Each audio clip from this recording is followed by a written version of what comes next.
Yakumo was a lonely broke orphan who used to make petty cash by using his secret psychic ability to trick people and win card games. However, an ordinary girl changed his life forever. The tale begins with an ominous-looking red jewel in the center of the city. Yakumo stood still while others walked in the opposite direction. All of a sudden, he held up the red jewel to the sky and gazed at it intently, questioning the truth behind the human soul. Sometime later, a cute young girl with pink hair is seen looking for some place. After some searching, she finally arrives at her desired spot, the film club on screen. She opens the door to find 3 people inside. Right now, one person is making a bet with 2 others. He guesses the opponent's card correctly and wins the bet. After settling the bet, the other 2 leave, and the winner goes back to sleep. The girl speaks up and asks if the guy is Seru Yakumo. She revealed she heard about him from an older student and wonders if Yakumo truly has psychic abilities. Though the man claims to be Yakumo, he asks who the girl is. She introduces herself as Ozawa Haruka and requests Yakumo to keep their conversation confidential. With that, she starts telling her story about what happened 2 weeks ago. She and her classmates were having a farewell celebration when Derek suggested they do a courage test in the old building, which was off limits. As they entered, they noticed something strange. Their shadows were moving independently and looked monstrous. 10 days after the strange occurrence, students began to act oddly. Mickey was the first, still recovering in the hospital. Then, Kazuhiko tragically ended his life by jumping off a building. When Yakumo heard about Kazuhiko's death, he questioned Haruka if she had seen it happen. He insisted that without her witnessing it, they couldn't be certain it involved ghosts. Despite this, Haruka pleads with Yakumo to help save Mickey. He agrees, but demands a seemingly low price of 25,000 yen. Haruka hesitates to pay upfront, but then catches Yakumo cheating earlier with a mirror. This revelation prompts her to leave. Surprisingly, Yakumo, impressed by her sharpness, offers his help without taking the payment in advance. However, Haruka remains skeptical of him, believing he's a fraud. To convince her otherwise, Yakumo claims he can see and communicate with ghosts, though he admits he can't banish them entirely. Nevertheless, he can reason with them. Despite her doubts, Haruka's belief starts to waver when Yakumo mentions her deceased twin sister, killed in a car accident. Overwhelmed, Haruka asks him to stop and starts to trust his words. Together, they rush to Mickey's hospital bedside, where she lies weak and unresponsive. Despite doctors' uncertainty, Yakumo sees something they can't: the souls of the dead clinging to Mickey's body. He identifies 4 souls and communicates with them. After visiting Mickey, Yakumo informs Haruka that Mickey is possessed by the souls of 4 murder victims. These souls usually linger where the murders occurred or where the bodies were disposed of. This suggests a crime must have taken place in the old building. Later that night, Haruka receives a distressing call and hurries to the train station, only to discover her friend Yuichi has taken his own life. There, she meets a professor who witnessed the incident and discusses it with him. He reveals eerie similarities between Yuichi's situation and Mickey's. Yuichi had apparently mentioned their group sneaking into the old building, stirring up spooky rumors. The professor suspects ghostly involvement, though he knows the police won't buy it. Yakumo, eavesdropping, grows suspicious. As they leave, Yakumo warns Haruka of the danger she's in, insisting they stick together for safety since the threat is human. The next day, they attempt to enter the old building but are directed to seek approval from Takeoka, the teacher overseeing the building. Interestingly, Yakumo notices disturbed soil on the way back, leading them to discover buried items, strengthening Yakumo's suspicion that Takeoka is the culprit. At a cafe, Yakumo shares his theory with Haruka, though lacking solid evidence. However, Yakumo cleverly retrieves a cup from the trash for Takeoka to drink from, potentially obtaining DNA evidence. Later that day, Yakumo meets with Goto, a policeman, and hands him a bag before Goto leaves. Haruka and Yakumo then return to the club room, where Yakumo continues to watch over her. However, Haruka needs to use the restroom and leaves briefly. When she returns, she spots a shadowy figure. Meanwhile, Goto visits a peculiar old doctor who confirms that the fingerprints on Takeoka's cup match those found on the buried bodies. The missing individual's fingerprints are also on the items, confirming Yakumo's theory. Goto tries to inform Yakumo but can't find him. Yakumo, however, discovers Haruka's purse in the women's restroom and follows the guidance of spirits to the old building. Inside, Takeoka holds Haruka captive with intent to kill her, but Yakumo arrives, leading to a confrontation where Takeoka's attack fails due to Yakumo's special eye, which can see the souls of the dead. Takeoka is frightened and sets the building on fire before fleeing, only to be apprehended by the police later. The fire brigade rescues Haruka and Yakumo from the roof. While waiting, Haruka shares her story about her sister and her feelings of guilt over her death. Yakumo reassures her, saying her sister harbors no resentment. Moved, Haruka wishes to see her sister again, and Yakumo facilitates a spiritual encounter, allowing Haruka to bid her sister farewell. Grateful, Haruka thanks Yakumo. Meanwhile, elsewhere, a blonde couple discusses a ghost in the river, claiming it can be moved with sacred ink, a solution agreed upon by the ghost's father. Later on, two workers are busy setting up a stage in a shrine during the late hours of the night. They have to hurry because the chairman, Eri, is coming early in the morning to check on their progress. One of them shares rumors about the place being haunted. Suddenly, they hear a child's laughter, and things start shaking and breaking.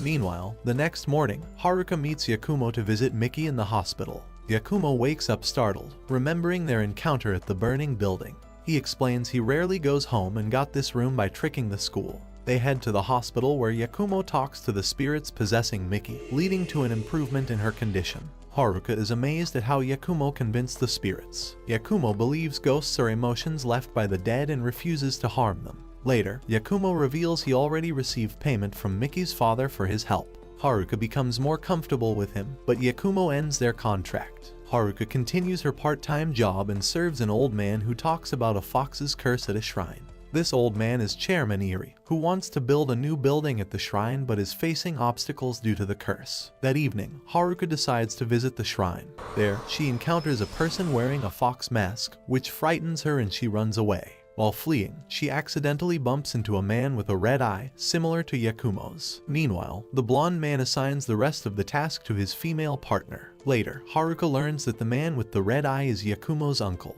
She tells him about the ghost she saw, and they both go to investigate. The man, named Ishin, confesses that his red eye is fake. He pretended to have it to understand Yakumo's struggles better. Finding no clues, they return, and Haruka decides to follow Ishin to his temple. Along the way, he explains that Yakumo doesn't feel at home there because of many ghosts being drawn to the place. Inside the temple, they find Yakumo and meet his deaf cousin. Although Ishin offers tea, Yakumo leaves, upsetting Haruka. Ishin and now try to comfort her, and Ishin encourages her to confide in him. She decides to do so but sees Yakumo chatting with a girl and refrains from interrupting.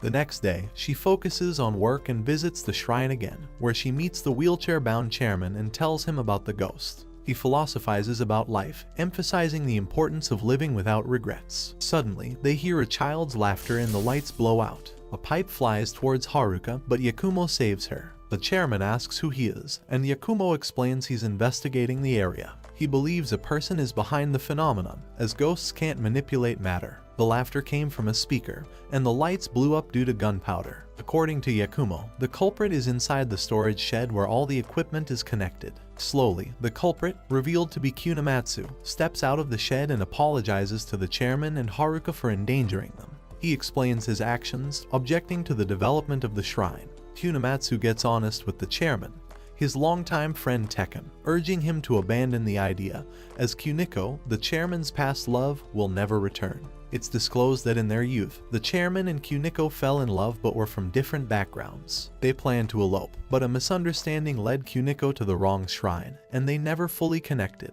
Kuniko married someone else and died after giving birth. Feeling guilty, the chairman wants to merge the shrines before he dies. However, Yakumo interrupts, revealing he can see ghosts and claiming Kuniko's ghost is waiting. Moved, the chairman tries to stand and reaches the spot Yakumo pointed to. Suddenly, the fox mask spirit appears, finally reuniting with its beloved and ascending. At the university, Haruka visits Yakumo, wanting to be more honest after the incident. Meanwhile, the blonde woman manipulates a father searching for a vessel for his daughter's soul. One evening, a car wins its way along a mountain road, entering a dark and eerie tunnel. Inside, a black mist begins to seep from the walls, causing the driver to tense up. Suddenly, a hand reached down from the roof, startling the driver, followed by the appearance of a woman's head morphing into a demonic visage, leading to a crash. The next morning, Haruka heads to meet Yakumo at the clubroom but finds him absent. Noticing his key in the fridge, she decides to wait for his return. Meanwhile, the police chief's daughter, a journalist, visits the station seeking information, but faces resentment from the officers who feel she exploits her father's position. She persuades Godu to share details with her and shows him a photograph of a ghost, believing Yakumo can help. Haruka and the journalist meet at the clubroom, where Koda, who has known Yakumo since childhood, joins them. When Yakumo arrives, Haruka recounts an incident from the previous day when she and a coworker, Nakahara, encountered sinister figures in a supposedly haunted tunnel. She asks Yakumo to check for any attached spirits. Yakumo clears Haruka but agrees to examine Nakahara. Next, Godu shows Yakumo the ghost photo, seeking his opinion. Yakumo identifies a garage in the background, specifically one belonging to Hayami Toro, a shady mechanic. The ghost in the photo is a missing scholar. Godu wants Yakumo to communicate with the ghost to uncover Toro's whereabouts and locate the scholar's body. As a result, Godu and Yakumo head to the location and start digging, eventually uncovering the child's body. They take the body to the old doctor, who finds a rope mark around the neck, indicating the child was run over and then strangled. Enraged, Godu receives a call from Hijikata, the police chief's daughter, but he brushes her off, urging her to share information over the phone. She informs him that Toro, the owner of the illegal garage, has been arrested. Meanwhile, Haruka brings Nakahara to Yakumo to check for lingering ghosts. Yakumo finds none, but Nakahara is intrigued by his room. He spots the ghost photo on the wall and trembles, raising Yakumo's suspicion. Yakumo informs Godu, suggesting Nakahara might be linked to the location,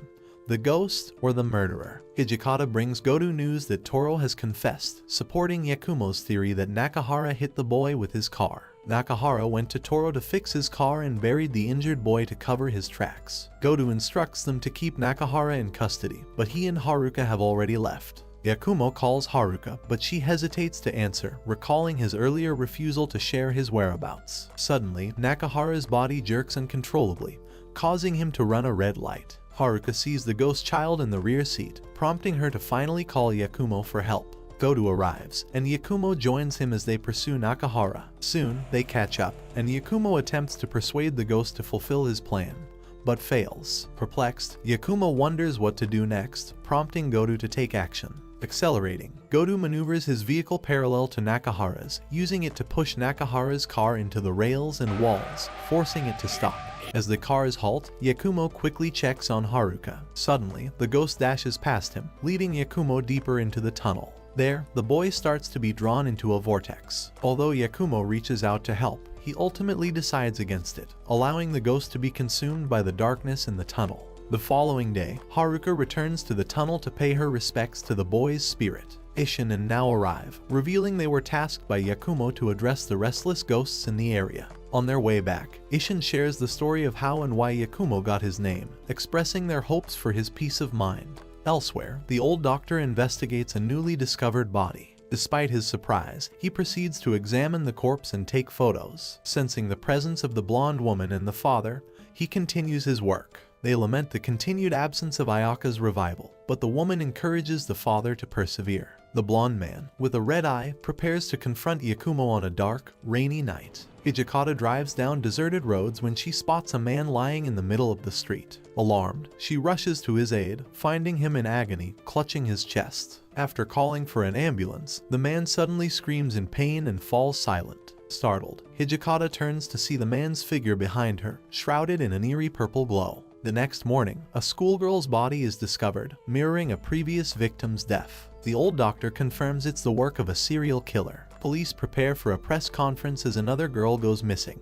Rumi's disappearance prompts a public outcry, leading to the conference. However, they find out that Godu has been transferred out due to meddling in unrelated matters. He's now part of the Unsolved Cases Special Investigation Unit, along with Ishia Utero. On Godu's first day, he ignores Ishia and naps until the chief calls him to his cabin, refusing to leave his desk. Ishia is impressed by Godu's boldness. Meanwhile, at Maze University, Haruka meets a worried friend who claims to have seen a ghost and was directed to Haruka for advice by someone named Miki. Haruka heads to the film club room where Yakumo is alone. There, she retrieves her belongings from the fridge, sparking an argument with Yakumo. It's revealed that Haruka is now an official member of the club, entitled to its facilities just like Yakumo. Yakumo notices Haruka calling him by his name instead of the more formal Yakumo-san, citing their similar age. She convinces him of the change, but before she can discuss further, Goto arrives and summons Yakumo. Yakumo tries to stall, claiming prior arrangements with Haruka, who's actually gone off to investigate her friend's incident alone. Goto takes Yakumo to the chief's house, briefing him on the situation involving Hijikata, a journalist, and Ando, a man who overdosed. Hijikata's family believes she's possessed, leading to a plea from her father, the police chief, to save her. As Goto and Yakumo enter the house, they find Hijikata lying in bed, looking pale and weak. However, she suddenly sits up, displaying aggressive behavior, and warning Goto to stay back. Yakumo senses Ando's soul hovering over her and informs Goto. They realize Ando is desperate to live and is possessing Hijikata, putting her at risk of death. Uncertain how to proceed, they decide to learn more about Ando first. Consequently, they head to the creepy doctor to retrieve those files. There, the doctor is amazed to see Yakumo. He welcomes him, asking him questions about death and human souls. However, Goto and Ishia break up the topic. Anyway, after retrieving the files, Goto orders Ishia to go find the stuff Ando had on him when he died. As such, while Ishia is away, Goto and Yakumo look over the files. While waiting, Yakumo claims that Ishia holds feelings for Goto, feelings which are something more than respect and admiration. As per Yakumo, this makes Goto to ride out when suddenly Ishia finally arrives. Although Goto is now worried about Ishii's intentions, they all still go over the items, and Yakumo finds a picture in a book. This is a picture of Ayaka, the same ghost Haruka saw on the river. With this, Ishia is ordered to investigate one of the keys while Goto and Yakumo investigate the other key in this picture. As such, they head to a clinic to investigate the photograph. It just so happens that Haruka was also admitted there after being found by someone while drowning. There, Yakumo possesses a detective, however, the doctor recognizes him. Apparently, he was the one who helped Yakumo's mother as their sons birthed him. The doctor asks how his mother is, learning that she has been missing for 10 years. In a flashback, it is revealed that one night, Yakumo's mother tried to strangle him to death. Even the red jewel necklace belongs to her. That night, he manages to snatch it from her while he was saved by a security officer. Goto Yakumo also has one question for the doctor. How did his mother react seeing that her newborn had a red eye? The doctor is hesitant to answer it, but upon Yakumo's insistence, he reveals that she was completely horrified after seeing this. This makes him extremely sad, and he exits the room, seeing Haruka, who woke up and ended up eavesdropping on the conversation standing outside the door. Regardless, he ignores her and makes his way to the river. As he stares at the water, he is enraged and decides to discard the red jewel. As he begins to throw the necklace away, Haruka intervenes, stopping him from doing so. She claims that he should not throw it away,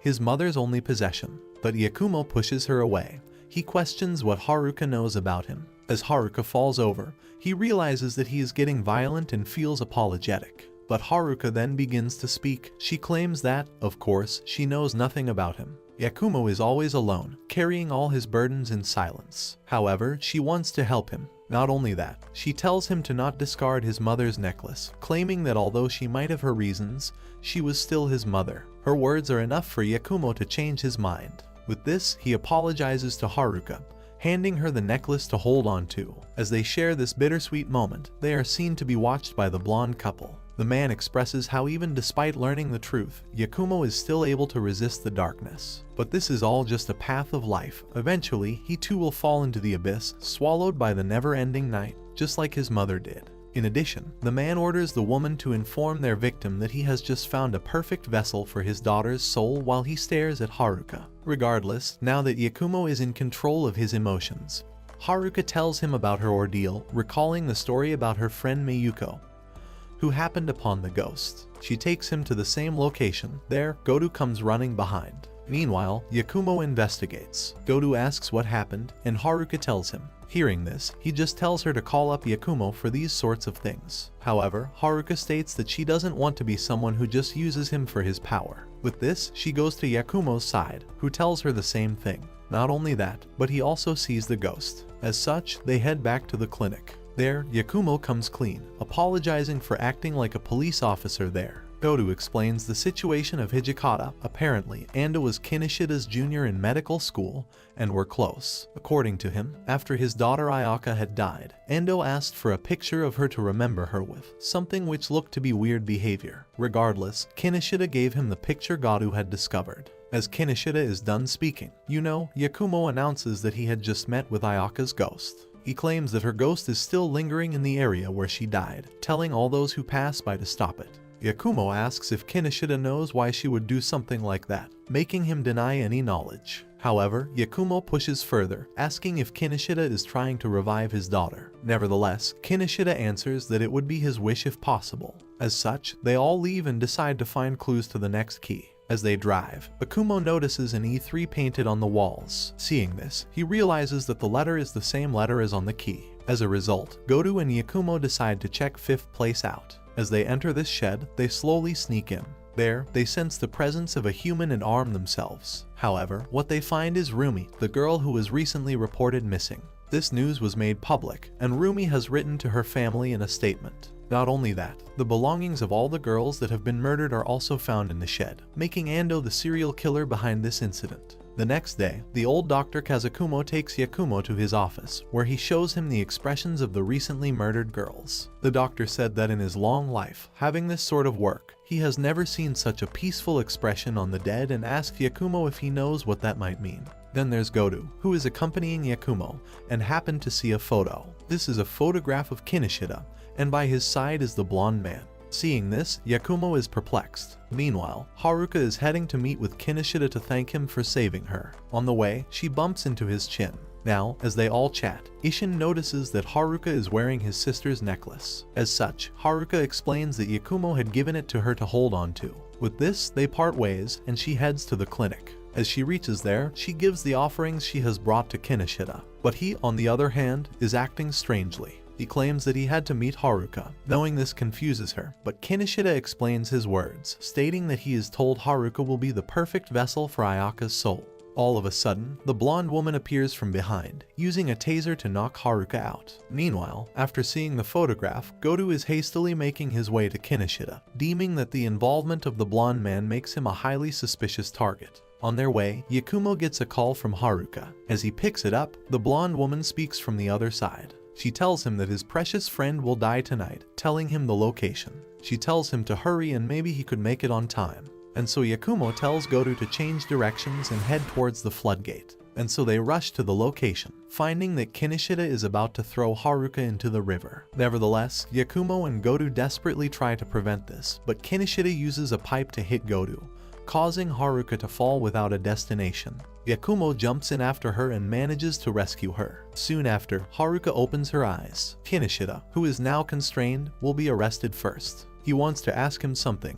As a result, he tells Godu to take them all back to the clinic in Kalapada. The old doctor and Ishia, who is ordered to bring the possessed to Jakarta. Once everyone has gathered, Yakumo begins. He asks if Kinishida was shown Ayaka's spirit. With the help of the two red-eyed men, Kinishida agrees, explaining that he was told if he killed a girl the same age as his daughter, her soul would possess the corpse, and Nayaka would be revived. On the next question, why did Kinishida kill Endo? He did so because Endo was not his junior. Rather, Endo was introduced to him by this blonde man to kidnap the girls resembling his daughter. However, Endo soon began blackmailing him, asking for more money, or else he would come clean to the police. That is why Kinshida used drugs to kill Ando. According to him, trash like Ando, who uses the parents' love for their children to transport them, should die. When Yakumo comes in claiming that even Kinishida's victims had parents, this led to Kinishida abusing Yakumo, asking what a child his mother tries to kill knows. However, Yakumo then explains that although he might not know about this,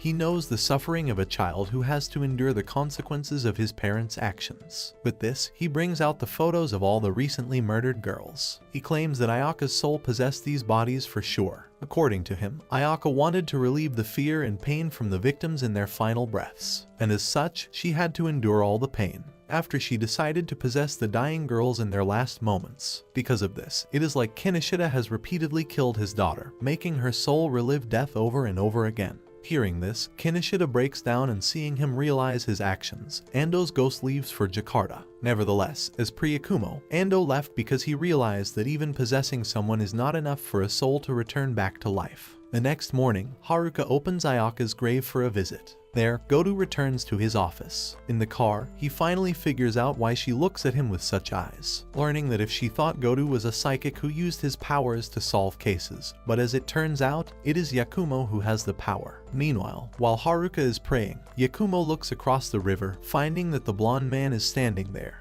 It is revealed that this man is Yakumo's biological dad, something Yakumo refuses to acknowledge. Nevertheless, Haruka is done with her prayer and they both head back. One day, a bachelor is visiting an apartment he wants to rent. Supposedly, this place is haunted, which makes the rent extremely cheap. Not only that, it also comes with an inconspicuous mirror. What a great deal. However, that same night, he feels a presence while showering, but he just chalks it up to his imagination. As such, he continues his routine and heads into the room. Suddenly, the lights go out. Soon after, despite the darkness, the man sees a ghostly figure behind the mirror, causing him to scream in horror. The next morning, Hijikata visited the Unsolved Cases Union at the police department. Nonetheless, her arrival makes Ishia jumpy, and he ends up spilling coffee on himself. Anyway, Hijikata claims she has come to pay her thanks. However, Goto is nowhere to be seen. It has been revealed that he has taken the day off and returned home, but neither his wife nor child are present. Meanwhile, at the university, Haru and her friends are discussing typical topics that girls often talk about. Who would have thought? Nayuko mentions Yakumo and shifts the conversation to Haruka. This leads to her rambling on about her feelings and personal issues while her friends abandon her and go to talk to a guy who appears to be distressed. This is the same guy who was attacked by the ghost in the apartment. Date. This brings Haruka to the film club where she finds Yakumo sleeping yet again. Regardless, she wakes him up and they both start bickering. Yakumo even called her fat, which was a Chad move. However, eventually Haruka told him about Date's situation. Yakumo decides to help out and first heads to meet with the real estate agent. From him, Yakumo learns about how a woman named Kamiko passed away in that room, and ever since ghosts have been appearing there. And so Yakumo decides to learn more about Kamiko by heading to her workplace. There, he meets one of her coworkers posing as his family. He learns that Kamiko is a rather uptight and serious girl who is not very well liked by others. With this new piece of information, they begin their journey towards Date's location. However, on the way, Ishia and Hijikata spot them. Ishia is delighted to see his beloved Haruka-chan and asks her to accompany them. He claims that Hijikata is treating him to food to celebrate her recovery, so Haruka should tag along with them. Nevertheless, while she is talking with Ishia, Yakumo leaves her behind. Noticing this, she has to refuse the invitation and begins searching for him. Eventually, she finds her way to Date's apartment. As she arrives there, she presses the doorbell and enters the house. Inside, she sees Yakumo without a shirt, and he explains that he was borrowing Date's shower. Moreover, Haruka starts complaining and asks why he left her and then continues to ignore her calls. But Yakumo is unconcerned, claiming that he never asked her to come anyway. Despite this, the atmosphere is kind of steamy, this being the first time in a guy's room and the first time seeing Yakumo without his shirt. Haruka is acting a bit weird. Suddenly, Yakumo apologizes for his harsh words earlier, catching Haruka off guard. With this announcement, he then closes in on her, making her heart beat faster. But unlike in her imagination, Yakumo has found a clue. He notices that the inconspicuous mirror was attached by an amateur, most likely Kamiko herself. All of a sudden, Yakumo sees a ghostly figure in the mirror. Upon speaking with it, he is instructed to retrieve an envelope from behind the mirror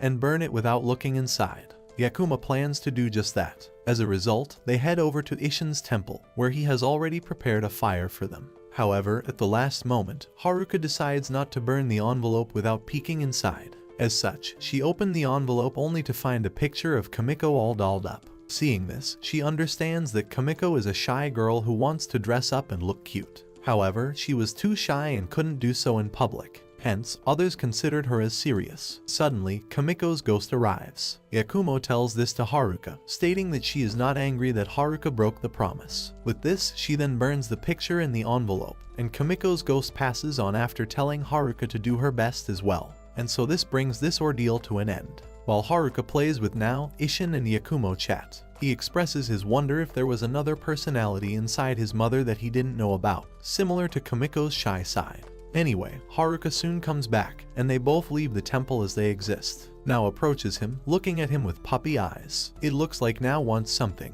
As such, Haruka gives him a clue. I was wearing a new cardigan. With this, he understands what Nao wants and gives her a compliment. This makes her extremely happy, and Haruka commends Yakumo by poking him in the ribs. This not only sends him flying away but also reveals that his ribs are his weak spot. One night, a young girl was seen drawing savage cannibalizing humans while singing an eerie lullaby. Suddenly, she is approached by the blonde man. This man announces that dreams do not come true by merely drawing them. Rather, one has to work and fight to make them a reality. Showing her his red eyes, he manages to convince her to come under his wing. The following day, Haruka heads to the film club once again. There, Yakumo is sitting on the couch and asks what kind of trouble she has brought him today. But today she comes bearing good news and presents him with a concert poster. Haruka announces that she will be taking part in it and wants Yakumo to come listen to her play. In her tsundere attitude, Yakumo agrees to come along, and Haruka leaves soon after, stating that she will bring the ticket tomorrow. Elsewhere, Hijikata is in an abandoned ruined manor. There, she is taking pictures of this mansion, hoping to find any sophistication amid rumors surrounding it. Hijikata has come to investigate. Nevertheless, she is not too happy with her progress so far. As a result, she decides to venture into the upper levels of the mansion. While exploring, she hears a faint noise coming from a room. Therefore, she peeks in only to find that a woman has collapsed on the ground. As Hijikata wakes her up, she appears to be a bit delirious, screaming out that there is a ghost. Suddenly, the woman hugs her as she makes a sinister grin behind Hijikata's back. They go to Yakumo to inform him about the situation and ask him to take a look at the video of a ghost. Kodu explains that it was filmed in the nanny's mansion, where 4 members of the family were murdered 15 years ago. In hindsight, a new unit has been formed to investigate this case. As such, Yakumo ends up following them to the police department. There, they all join up with Hijikata and review the footage. Hijikata has already checked with the professionals, and this footage seems to be unedited. Finally, they begin watching. However, the film is too long, and most of the time nothing happens. As a result, Yakumo asks Hijikata to fast forward it to the exact time, and so she does. On the screen, a ghostly figure can be seen as clear as day. Upon seeing the ghost, Yakumo immediately stands up and silently leaves the room. Meanwhile, Haruka goes to the film room, but the door is locked. Using a spare key she has, she enters the room and puts the ticket there. Later that night, Yakumo calls her, much to her delight and surprise. But he doesn't have good news, stating that he has something to do and so will not be able to attend the concert. After hanging up, he heads over to a location. The next morning, Goto and Ishida are still trying to get in contact with Yakumo, but he isn't answering his phone. All of a sudden, Captain Miyagawa arrives. Meanwhile, Haruka goes to the club room and finds that Yakumo has not yet returned. Moreover, she finds a map with a location pinpointed on it and decides to go look for Yakumo in this area. As she explores, a man's figure is seen behind her. On the other hand, Goto has been dragged away by Miyagawa, who confides in him. She reveals that she was the officer who discovered Nani's murders. However, Miyuki, a 10-year-old girl, was kidnapped and is still alive, even though she tried to save her. Someone, or rather something, attacked her. Now she has been missing for 15 years, and Miyagawa wants Goto to find her and solve the case. And so, he takes the system with him and heads to investigate the nanny's manor late at night. But first, Goto suggests that they interview Ishino, the girl who filmed the ghost. But when they visit her, Goto finds her to resemble the blonde woman who accompanies the red-eyed man. Regardless, they do the interview and then hurry to the mansion. But as she is too afraid to step inside, as a result, Goto ventures alone but is attacked by the blonde woman. As she confronts and tases him, Goto screams aloud. Despite this, as she is too afraid to intervene, she instead calls the police for help. The next day, Miyagawa scolds him for his cowardly behavior, punching him in the nose, announcing that he will never forgive him if something happens to Goto. Meanwhile, Haruka is still worried about how Yakumo is still nowhere to be found. But the person in question is seen near a wooden cabin. As he explores the cabin, he is jumped by the blonde woman. She easily overwhelms him, revealing that the video was a trap to lure Yakumo to this location. Not only that, she comes closer to him and announces that she loves him so much that she wants to ruin his life. With this, she then tases his heart and begins laughing maniacally. In the meantime, the police are putting up posters to find Takeda. Suddenly, one of the police officers notices him standing only a few feet in front of them. This causes a chase, and Takeda seems to be luring them somewhere. On the other hand, Hijikata comes to the office and learns that Goto has really disappeared. Not only that, she finds that she is now a shell of his former self. As Yakumo is also out of range, they contact Haruka, who is en route to the temple. As a result, everyone gathers at the temple. After a short introduction, they get onto the topic, learning that Goto and Yakumo both disappeared around the same time. After seeing the ghost footage, Ishin wants to have a look himself. However, what he finds is shocking. The ghost captured in the video is none other than Azusa, Ishin's sister and Yakumo's mother. Suddenly, Ishin, who had been unresponsive until now, spoke up, suggesting that they should leave this to the police. However, Haruka refutes this and condemns Ishin for thinking in such a manner, calling him disgusting. As such, she leaves the room and Hijikata follows him. She finds him sitting depressed on the temple stairs and gives him words of encouragement. Thanks to her words and motivation, Ishin finally realizes how much he has messed up recently, and decides to open his eyes once and for all. Meanwhile, Takeda heads out to the burial grounds where Haruka has escaped crying. There he also comforts her. Additionally, he recalls a story from the past when Yakumo was in middle school. There was a teacher who passed away. Yakumo blamed himself for this. One night, he tried to poke his own eye out. Nevertheless, Ishin stops him from doing so, getting injured in the process. It was on that day that Ishin started wearing the red contact lenses, not wanting to leave Yakumo alone in this cruel situation. Hearing this story, Haruka understands how Yakumo is also trying to shield others from himself. With this, she calms down, and they both return to the temple where Ishin is already present. He apologizes for his earlier words. Finally, the group is on the same page. As such, Hijikata suggests that they start thinking like Yakumo in order to find his location. As such, they start reviewing the footage again.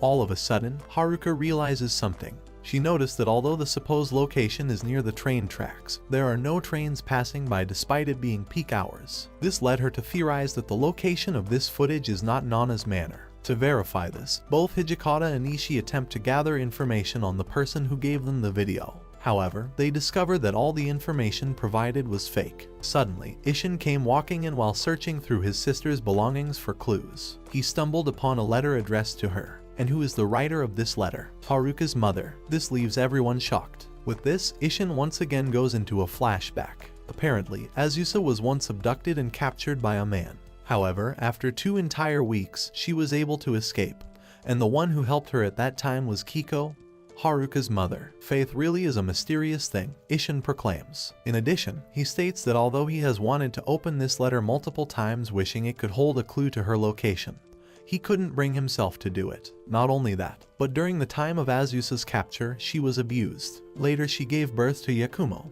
with the biological father being the kidnapper. As such, Hijikata, Ishii, and Haruka leave alone and take the letter with them outside. They open up the letter and read it, but what they learn shakes them to their core. According to the letter, Azusa's fiancé was none other than Takeda, the one suspected of Nani's murders. As such, they drop Haruka off at her apartment and go to the office to reinvestigate the case. Haruka is clearly exhausted, claiming that she hasn't slept since Yakumo disappeared. And so, she immediately goes to her bed and falls asleep despite trying to stay awake. Meanwhile, the blonde man tells his subordinate that he is going to Yakumo because Takeda has made his move and entrusted her to capture Haruka. In the meantime, Takeda is still being chased, but suddenly, at a dead end, he disappears in front of his pursuers. Back at the office, Ishii stubbornly asks for any information regarding Takeda, wanting to find Godu. But Chief Miyagawa reprimands him, telling him to clean the toilets like the new employee he is. However, she drops subtle hints in her order, leading Takeda to locate a file in the restroom.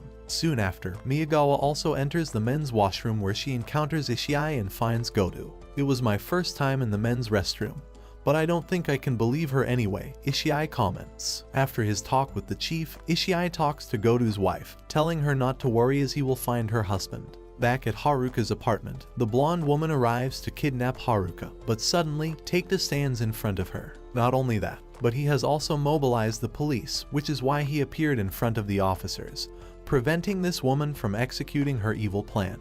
Elsewhere, Yakumo is seen tied up and beaten. The following morning, thanks to Takeda's efforts, Haruka wakes up in her own bedroom. Takeda appears in front of her and tells her that Yakumo is safe. Moreover, he claims that Yakumo is currently in Nagano, and he has a message for Haruka to practice for her concert. With this, Takeda then disappears. But of course, despite knowing there are people after her, Haruka willingly heads to Nagano. The blonde woman is seen following her as well. As they board the train, Haruka calls her mother and explains the situation. Meanwhile, Hijikata and Ishii found nothing out of the ordinary with the file. As a result, they head to meet with Hada. There, they figure out that Miyuki, the young girl who was kidnapped while the murder occurred, resembles Hoshino, the woman who gave them the ghost footage and the blonde woman. Realizing this, she rushes to Miyuki's grade school teacher and interviews her. It is revealed that her family used to torture her and her father even had a secret room where he used to have his way with her. During the investigation, they did not find a room like this, so they hurried back to the mansion. There, Take, his ghost, guides them to a secret room where they find Goto imprisoned. As such, they both free him, but Goto is in a rush. According to him, Yakumo and Haruka are in danger. He claims that Take's ghost has informed him about everything, and the blonde man wants to kill Haruka in front of Yakumo to bring him into darkness. Meanwhile, Haruka finally reaches Nagano, where her mother picks her up. As such, they both immediately head to the villa where Azusa was kept while kidnapped. Consequently, they make their way there. In the meantime, Haruka leaves her mother some distance away and ventures into the woods alone. Eventually, locating a wooden shed, she finds Yakumo inside and frees him. However, he has been drugged and is still dizzy from the after effects. Suddenly, Miyuki appears behind them, holding the crossbone. She threatens the duo, but in a stroke of luck, Goto and the others arrive at the scene from behind. As Goto sneaks up on Miyuki, Yakumo acts as a distraction. The question of who the killer was arose, prompting Miyuki to explain that it was all her doing all along. After the fact, the blonde man set it up so that Takeda was suspected, but he was not the actual culprit. While she blabbers on, Goto finds the perfect moment and jumps on her, restraining her and allowing Yakumo and Haruka to run away. However, suddenly, the blonde appears in front of them. Not only that, Miyuki is able to knock out Goto with a taser as well. Upon the man's command, Miyuki is about to shoot an arrow at Haruka's leg, but suddenly Azusa's spirit appears in the nick of time. She prevents Miyuki from firing and is prepared to finally show Yakumo the truth. Goto explains that according to Takeda, when he was blamed as a criminal, Azusa went into a state of grief, confusion, and hatred. In those weak moments, this cold man coerced her into killing Yakumo, claiming that he would grow up to kill even more than Takeda, and that is the reason she tried to kill him. Upon hearing this, Yakumo understands what his mother had to go through and forgives her. Furthermore, he proclaims that he has many invisible bonds with others, both dead and alive, and because of this, he will not succumb to the darkness. But of course, the blonde man is skeptical of this, wanting to see how much more Yakumo can endure. Suddenly, Miyuki frees herself and uses her taser to cause an explosion, allowing her and her master to escape. Nonetheless, Yakumo and the others set up a grave for Azusa and Takeda, where their souls can finally depart in peace. Before leaving, Azusa is able to caress her son and eventually ascends into the skies. With this, the ordeal comes to an end. After the performance, Yakumo and Haruka drop off her mother at the station. Keiko tells Haruka to come back home more often and also asks Yakumo to watch over her daughter. Not only that, as the train leaves, she claims she has something to give them and will send it as soon as possible. On the other hand, Hijikata is at a hospital where she learns that a ghost has been appearing recently. As per a friend of hers, a ghost appears above the sleeping patients, asking them when they will die. Because of this, several patients have also worsened their health due to the shock. As such, she decides to bring this matter to Yakumo. However, as she exits the hospital, she bumps into Nao and Ishin, who have come here for a mild headache. After exchanging formalities, Hijikata makes her way to Yakumo and tells him about the incident. Hearing this story, he agrees to investigate this case. However, as of now, he has some prior arrangements. Consequently, he heads out to meet with Goto, Ishii, and Haruka. There they try to find clues about Yakumo's father and Miyuki's whereabouts. Not only that, after Ishii's ridiculous theory that the blonde man is a zombie, Yakumo also thought that his father might be a ghost. Back at the hospital, Nao meets with a little girl in a wheelchair who is telling Nao about death and such. Meanwhile, Ishin learns that he has something wrong with his brain and as a result might not be able to live into the next year. Later, Miyuki is also cornered and arrested by the police, and Goto learns about this. The next morning, Megawa explains that she has already sent in a request to interview Miyuki. According to her, the person in charge of this investigation 15 years ago is now an administrator at the headquarters. In order to keep his reputation intact, he is trying to make sure this incident isn't brought to the public. And as such, Miyagawa has to act fast if she wants to know the truth. Meanwhile, Miyuki is seen sitting in her cell, hopeful that he will save her and give her freedom. On the other hand, Ishin is heading back to the temple after undergoing another examination at the hospital. But this time he cannot seem to find Nao anywhere and tries searching for her. While doing so, he meets with the same wheelchair-bound girl whom Nao had met previously. Upon seeing her, Ishin asks if she had seen a small girl nearby, but she denies any knowledge of it. Moreover, they start talking, and the girl reveals that she is dying with no more than 6 months to live. But Ishin comforts her. Suddenly, Nao arrives and asks this girl to be Nao's friend from now on. As this scene plays out, the concerned doctor is seen watching over all of them. Later that night, the doctor is approached by some shady-looking individuals. The next day, Yakumo is looking over the call log confiscated from Miyuki and discovers that she had never called his father before. In his mind, this solidifies his theory that the blonde man is a ghost. All of a sudden, Haruka receives a call from Hijikata, informing her that the hospital is now open for Yakumo to investigate. As a result, they go to Ishin's temple. Ishin is also just a roving presence, and there, Yakumo asks if he can borrow Ishin's car. Along with this, Ishin decides to keep his trip to the hospital a secret from his nephew. But first, it's time for some tea. As they all sit and drink, Ishin brings out a photo album that Keiko has sent him. In this album, there are photos of Yakumo as a child. According to Ishin, Keiko must have kept them when Azusa sent them to her. Upon seeing this, Yakumo becomes sentimental and tries to leave, but Ishin stops him. As such, he sits back down and gets to see photographs of himself along with his mother. Azusa is wearing a bright and cheery expression while with her son. After this, Ishin takes Yakumo to the oratory area, where he asks if Yakumo hates his father, the blonde-haired man. There, he realizes he cannot tell Yakumo to stop his hatred but advises him to control it and not be consumed by it. But Yakumo asks why he is being told all of this all of a sudden. Ishin drops the bombshell on him. The doctors have given him at most 6 months to live. Ishin wants to keep this a secret from now. With a scene shift, Megawa is seen interviewing Miyuki. Miyuki claims that Ishin will die and the one to do it will be that man. On the other hand, the blonde man is standing on a rooftop overlooking the city. After his chat with Ishin, he was allowed to borrow the car, but he still seemed out of it. He just cannot wrap his head around the fact that Ishin will soon no longer be with him. As they leave, Ishin also asks Haruka to watch over Yakumo from now onwards. With this, they both make their way to the hospital where Hijikata is waiting for them.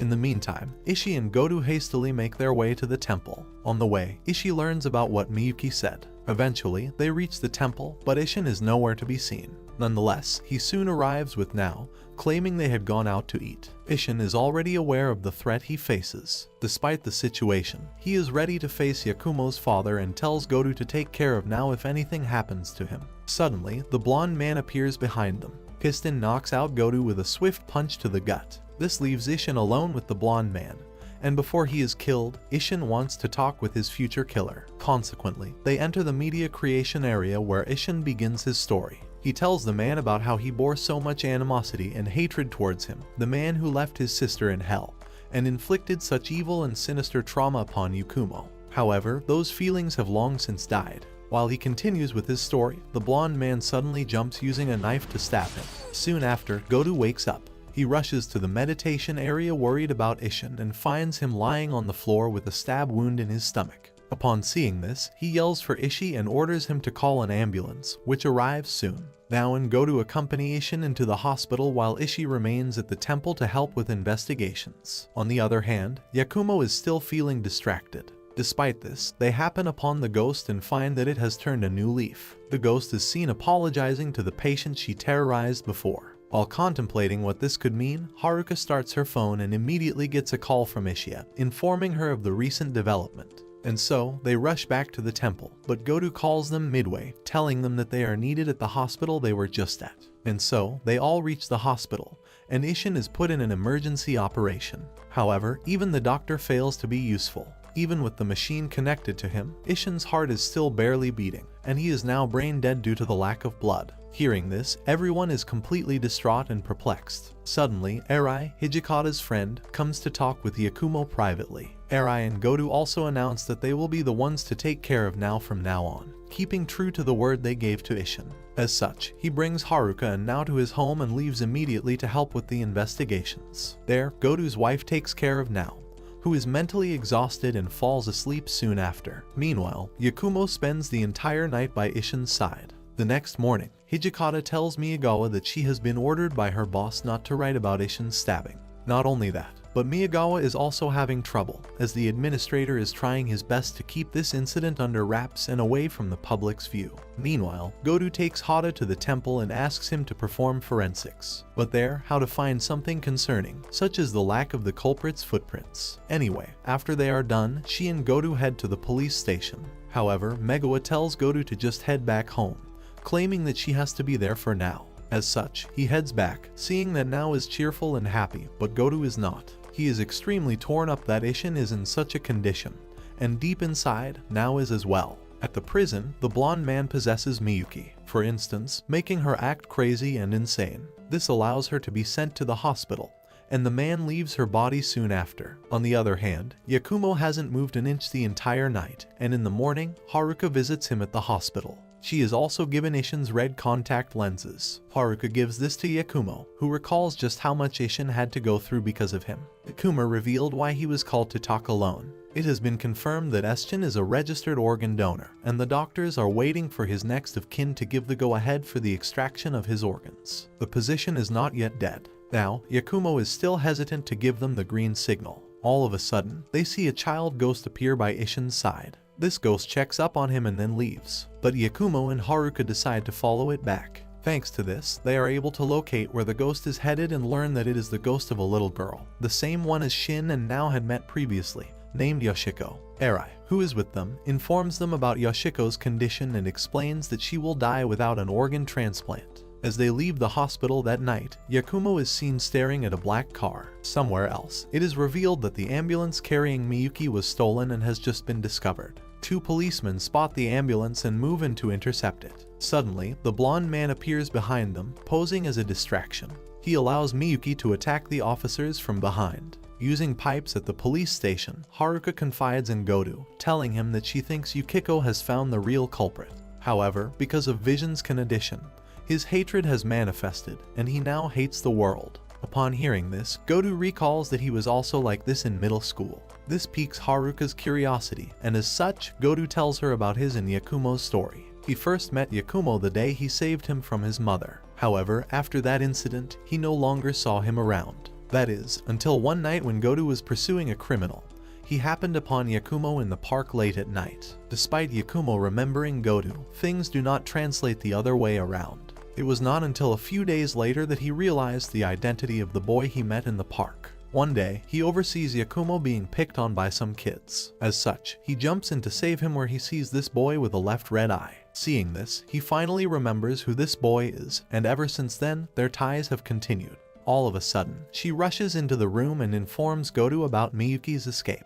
She mentions that they had killed 2 officers and stolen a gun. Moreover, Godu receives a call from his wife, Atsuko, who has gone to visit Ishin at the hospital. However, all of a sudden, Hijikata also sees Yakumo there, looking all serious. As such, she tells Godu that he was looking and acting strange. Hence, Godu and Haruka rush over to the hospital, but they find that the route has been closed down. Back at the hospital, Yakumo confronts his uncle's surgeon, Dr. Sakakibara. He explains that he can see ghosts. The most recent ghost haunting this hospital belongs to Yoshilo, who is Sakakibara's daughter in dire need of a transplant. She only has 6 months to live if she does not receive surgery. Upon seeing this, Sakakibara planned to intentionally cause brain death in Emerson, who was a registered organ donor and a perfect match for Yoshiko. Of course, the doctor refuses to listen, but Yakumo continues pressuring him. At the last second, Kibara breaks down. He asks why this man would suspect him when the murder was already foretold by the culprits, and they are currently roaming free on the streets. And there is Yakumo's evidence, it hasn't been released to the public, that the murderer was foretold. Sakakibara has outed himself as the culprit and made a run for it. Unable to drive his car, he tries fleeing on foot but sees Haruka and Godu arrive walking since the route was closed. Seeing them, he heads to the roof to leave via helicopter, but Yakumo is waiting for him.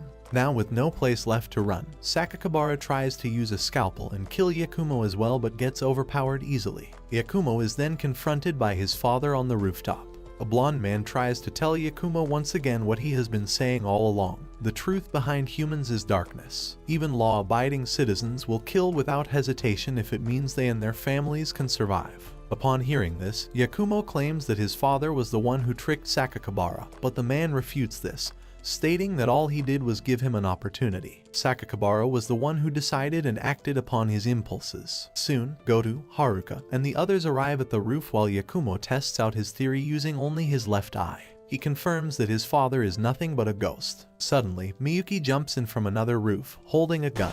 She aims at the onlookers and shoots. The bullet penetrates straight into Godu's abdomen, causing him to scream out in pain and collapse on the floor. Upon seeing this, a greater deal of hatred arises inside Yakumo, and this is exactly what his father wanted. In this moment of weakness, the blonde man uses his shadow to take over Yakumo's body as the others watch, not knowing what is happening. Miyuki chimes in and explains that two souls cannot coexist within one body. This is the same principle she took advantage of in her escape from prison. However, there is a way to overcome this barrier. According to her, if the host and the dead soul are on the same level, it can allow the ghost to take over the host's body completely. And that is what Miyuki and the blonde man wanted. The blonde man, born with emotions of despair and enmity, will take possession of his son's body, who also harbors the same enmity. After learning how his uncle was betrayed by humanity, not long after, Yakumo stands up, but it is seen that both of his eyes are blood red. This leads me to believe that the potion has worked. As she moves closer to him, delighted and overjoyed to once again be able to touch him, the blonde man's ghost gives her a tight hug. Nevertheless, it is seen that Yakumo is still in control of this body. Using her agility, she is able to restrain Miyuki and snatch the gun away from her. It is seen that he was using his uncle's contacts and used them to deceive their enemy. Nevertheless, Miyuki manages to free herself and picks up the scalpel Sakakibara used to kill Yakumo. But the injury derails Goto's progress. Despite having a gunshot wound in his gut, he tackles Miyuki, enabling Isshu to grab hold of the gun she was using. As such, he points it towards Miyuki, but she remains unafraid and bares her fangs towards Yakumo. But soon, she breaks down. She asks where on earth her master is when suddenly she sees the ghost of the blonde man behind Yakumo once again, this time on the verge of disappearing. Even in this state, the man tries to mock Yakumo, claiming that he will one day succumb to the darkness, since they are connected by blood. However, Yakumo corrects him. His father is not this wretched spirit, rather it is Seto-Ishin, the man who raised him to be who he is now. To prove his point, he heads towards Sakakibara and tells us just how much animosity he holds for what he did to his uncle. However, he is also a victim. Upholding his uncle's last wish, he agrees to sign the consent form for organ donation in order to save Yoshiko's life. However, in exchange for her operation, Sakakibara must turn himself in. Without wanting to live in this cycle of hatred, he then turns to his father, vowing to never become like him. But the blonde is unchanging. He claims that as a ghost, you will one day return and meet with Yakumo again, as he will not disappear until his objective is fulfilled. Seeing him disappear, Miyuki also tries to escape, but knowing that his beloved cares not for her, she drives her car into a lake. Soon after, a funeral is held in Inishin's honor. Goto sneaks out of the hospital to attend, along with Haruka and Isshu, and meets with Megawa and Hejikata, who are already there. As they gather, Isshu points out how the blonde man never committed a crime himself, rather, he just appears and coerces weak-willed people into doing the crime. As such, Isshu deems him the cluster of human sin. Following the funeral of Yakumo's uncle, an unexpected discovery awaited him. His uncle's spirit lingered, unwilling to depart from the realm of the living. However, through heartfelt persuasion, Yakumo managed to convince his uncle that both he and Isshu would be well cared for and surrounded by a loving family. Relieved, the uncle finally departed, finding peace at last. As this chapter ends, everything slowly reverts to normal. Thanks for watching. If you enjoyed this and want to see more, please make sure to drop a like and subscribe to the channel with notifications turned on so you never miss a future video. And until next time guys, take care.